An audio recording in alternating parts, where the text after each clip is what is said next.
Hi, I'm Jeremy. I'm AJ. And these are okay times?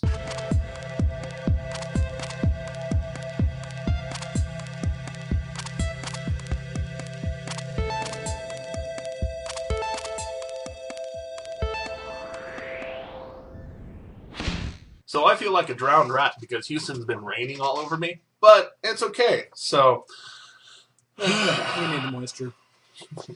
you need the moisture. What? You're asking. Move on. Anyway, so over in I forgot where this was. Chicago, right? Chicago, right? A 6-year-old went on a field trip with his rest of his class and from the Sunnyside Elementary. His parents signed the waiver for him to go to the library with his class, and yeah, sure. Except they didn't go to the library.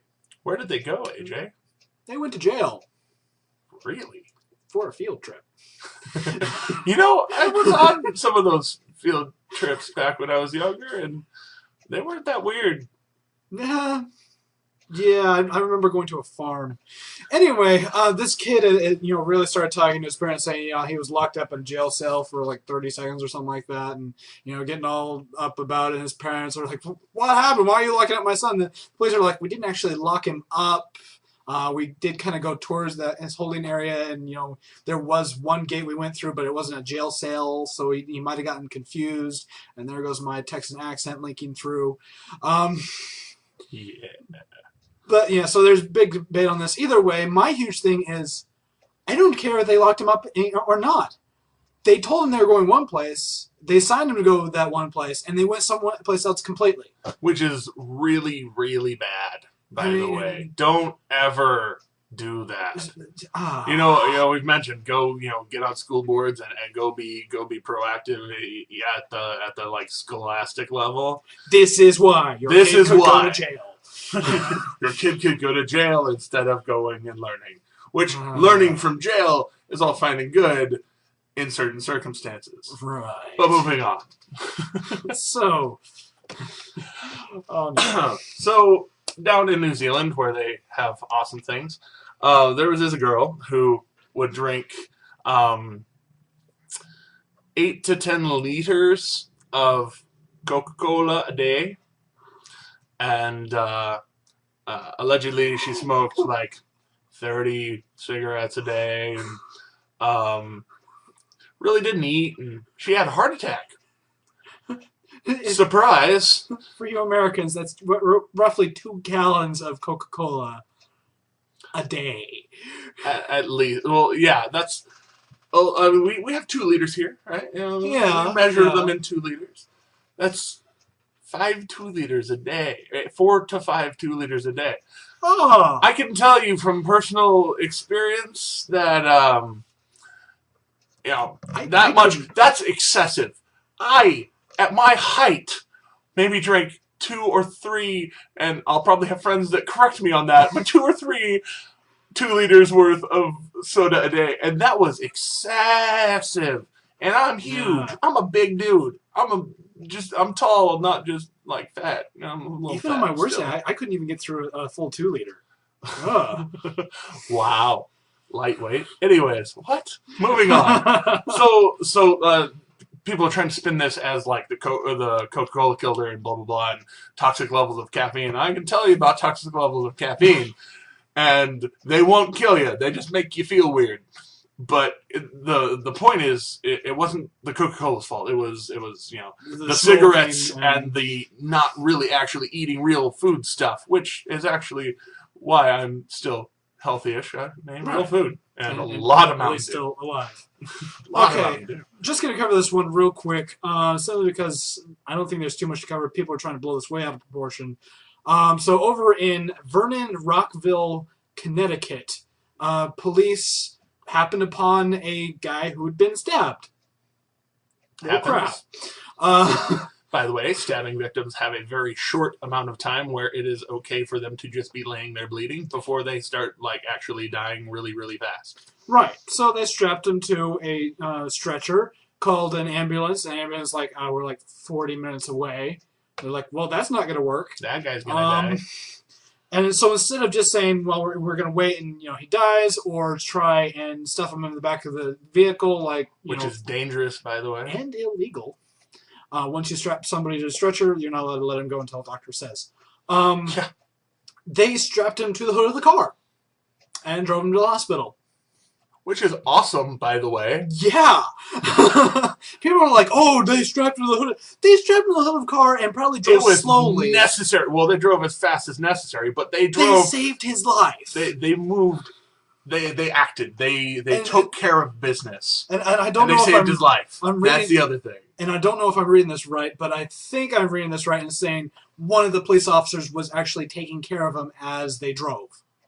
So yeah, they were driving at a necessary speed, and another officer put his life in harm's way, not in imminent danger, but he was riding on the hood of a car with the guy. That's awesome. So he might have been the aggressor in the fight, and whatever. There's a lot of speculation around that, but the point is, the cops did awesome. Cops were awesome. Like I said, sometimes cops can be crazy, but today the cops were awesome. Yes. Good job. So over in, you said Kyoto? Yep, Kyoto, Japan. Kyoto, Japan. The world's oldest man named Jiramon Kimura. Kimura, yeah. Something. Words. I tried to pronounce it terribly, and I did. Ha. But he just turned, today, 115 years old. Only beat out by in this world that we live in, a woman by the name of Bessie Cooper, which is much easier to say, in Georgia, who was born August 26th, 1896. She's 115 and a half. 115 and a half. She is that I can't even conceive of things from the 1800s. Much less a person. So that's awesome. I'd like to meet her. Really, really awesome. I want to shake her hand. Actually, I'd be afraid of shaking her hand. I'm kind of well endowed in the hand region, and so I'm afraid of hurting her. I broke the world's oldest woman's hand. Jeez. Either way, it is my goal to reach 120 years old, so I'd at least like to meet him and talk to him a bit and say, what did you do? My goal is to just not die today. Survive to tomorrow. Keep going.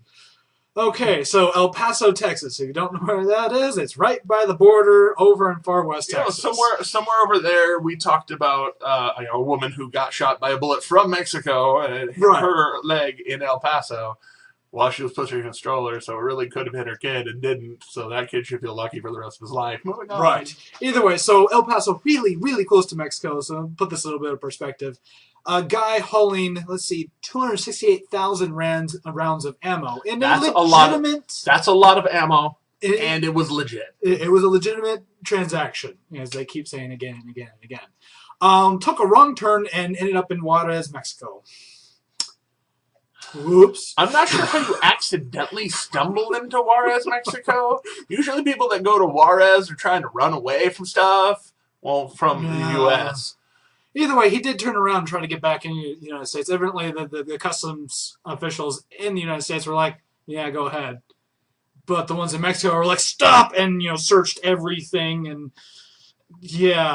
tried to take it if they could. I think his destination was Phoenix. Yeah. How is he going through El Paso? That's a terrible way to go. Well, not even I've that. been through that way. Not even that. How do you accidentally, while you're in the United States, and your destination is in the United States, accidentally go to Mexico? When you're going from Tennessee to Phoenix. You're going west, not south. I don't know. I think he just wanted to take I-10. I don't know. But you know what? I-10 is such a terrible You know what I for think? Texas. Honestly, I'm pretty sure he went down to meet the hooker and then come back. I don't know. I don't know. Either way, all right. So, technology, science, slowly becoming ours. Well, not only science. Well, the thing is, it's cool. Yeah. Okay, so drones that have been used over in wartime for a while are now being used by people here in the United States, as in private companies. The FAA is slowly giving out people licenses, restricted, that kind of stuff. But this could lead to certain things that we've heard of, such as the Taco Copter. Taco Copter. The ultimate in laziness. For people with smartphones. Basically what it would do is you call up the people and you order a taco, like in the middle of the woods, and they'll fly you a taco. Well, hopefully not in the middle of the woods, because woods make copters angry. Well, okay, middle of a field in the middle of the woods. But you can be out and about and be like, I need a taco now. And the taco copter would be loaded and then set to go to this person's GPS coordinates, and the copter would fly and be safe and fly in food. Question. Answer. Would you tip the taco copter? Hell yes, I would. Either way, it's actually mostly being used by law enforcement officials, that kind of stuff right now, but is slowly getting into the public sector. Well, the law enforcement thing, of course, being observation and surveillance and even non police work. It's like agricultural stuff and mapping and Google Maps kind of stuff from the air. So good things as well as spying on you things. So get scared or something. I don't know. Don't be scared. Be awesome. Beware. Anyways, last but not least, down in New Zealand again, ironically, down at the University of Auckland. For those one of you who I know from down there. Where do you not know people? Anyway. I seriously, I know people from everywhere who have been everywhere. That's the heaven's honest truth. So anyways, University of Auckland decided that they were going to, try some new tactics in combating depression. One of them, they tested on 94 students. This new, hip, cool RPG game called Sparks. And the unique thing about all of these 94 students was that they were all very clinically depressed. And apparently, this role-playing game was also a test to see if they could help with that depression with this role-playing game. And it was specifically geared to help you work through emotions, help you work through, problems up in here. And apparently it was effective, like very effective. And in fact, just as effective as one-on-one counseling. Which my one-on-one counseling for medical depression never worked out too well, but I'm pretty sure this would actually work better for me. One time I ever went to counseling, I was confused because I wasn't actually depressed, but everybody thought I was. So I had a little bit of fun. Dr. Schindler was really cool, just saying. Ironic name. Moving on. So, thank you for watching. As always, like us if you kind of liked us. Favorite us if you really liked it. Subscribe if you, want us to get better. If you want us to, die or something, comment on it. Yeah, whatever. Haters gonna hate. We love you guys. See you next week. I'm Jeremy. I'm AJ. And these are extraordinary times. Be aware.